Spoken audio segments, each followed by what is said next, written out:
মাদকের নেশা করতে বেছে নিয়েছে চুরির জীবিকা। পুলিশের জালে 3 অভিযুক্ত যুবক। অন্য কোনো কাজ নয়, শুধুমাত্র চুরি করে দিনের পর দিন জীবিকা অর্জন করে চলছিল রোহিত কান্তি, মোহাম্মদ বিপুল এবং টিঙ্কু ভুইয়ার। অবশেষে পুলিশের জালে ওই 3 অভিযুক্ত।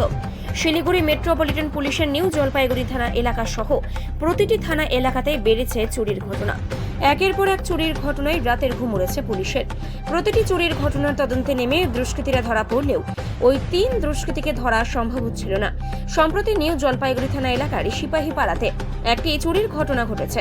একটি বাড়ি থেকে সেলাই মেশিন থেকে শুরু করে নানান সামগ্রী চুরি করে দুষ্কৃতীরা। সেই ঘটনার তদন্তে নামে নিউ জলপাইগুড়ি থানার সদর পোশাকের পুলিশ। অবশেষে মিলল সাফল্য। ধরা পড়ল 3 কুখ্যাত অপরাধী। ধৃতদের নাম রোহিত কান্তি, মোহাম্মদ বিপুল এবং টিঙ্কু ভুইয়া। ওই 3 অভিযুক্ত এর আগেও বেশ কিছু থানায় চুরির ঘটনায় গ্রেফতার হয়েছিল, কিন্তু জলপাইগুড়ি থানা এলাকায় বেশ কয়েকটি চুরির ঘটনা এরা ঘটালেও পুলিশের চোখে ধুলো দিয়ে এরা গা ঢাকা দিয়েছিল।